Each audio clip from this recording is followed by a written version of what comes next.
So hello everyone, today we are going to solve a DSA problem.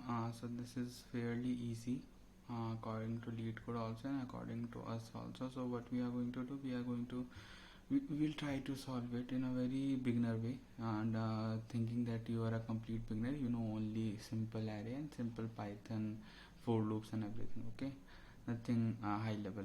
So in order to understand the problem, so basically array has been given to us and we have to print, so we have to return it giving a square based on the order it is having. Let's suppose this array has been given, so the square of 4 will be 8, which will be greater than the square of 0. So in that way we have to give the squares, as you can see, 0 1 9, okay, like that.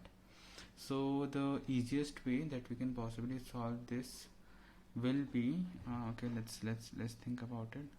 So let's first copy the array as an input, -4 1.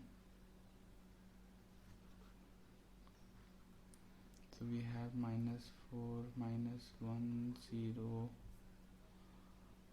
3 and 10. Okay, so the easiest approach that I can possibly think of to solve this problem will be, so we will be running a for loop with all the index like for I in the range of the length, okay, basically whatever the length of the array will be taking, and based on that we can possibly change the values based on the square it is having. So it could be array pointed to the particular index equals to the square of it.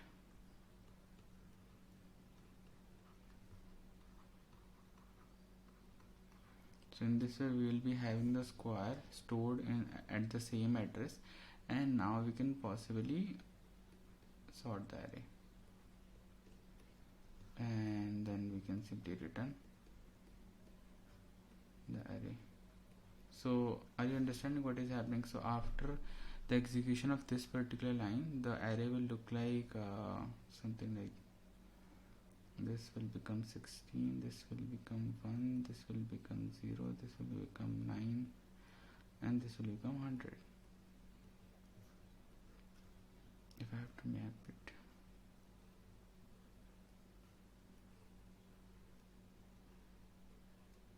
And this, and after execution of this particular line, the array will look like 0 1 9 16 and 100,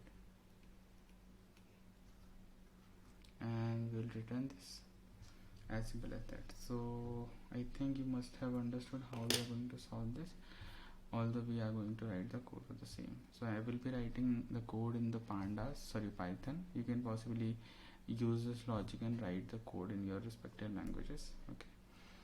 And I will be providing the link for this particular problem so that you can possibly solve it at your end. So first of all, what we are going to do, we are going to use something like as we have discussed, first of all we will be running a for loop in the range of the length of the array we have given here. It is nums. Based on that we can possibly calculate the square and store it at the same location.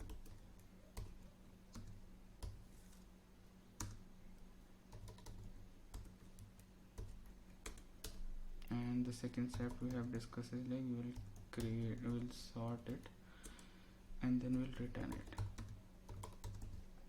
Okay, let's see. Yeah, it is accepted. Let's submit the solution. And as you can see, with the runtime it is 89.18% faster, and we have in terms of memory we are almost close to 100%, which is pretty nice. So I think this will be the easiest approach that you can possibly think of. In terms of timing also it works the best, so I think this is the optimized solution. And regarding the time complexity, it will be n log n. Why? Because so this part will get executed in a time complexity of n. Okay, talking about this part, it will be n log n. Okay, so let's calculate the time complexity and space complexity. So the time complexity for this problem will be n plus n log n. So n is the time taken to execute this part, and this part will get executed in n log n. So overall time complexity will eventually become n log n, because we are going to take the biggest among these. We will just remove the constants. In terms of space complexity, it will be O1, because we are not using any extra space. I think you must have understood how we are going to solve this problem. If you have any doubt, you can possibly comment down below, and I will try to answer your queries. Thank you.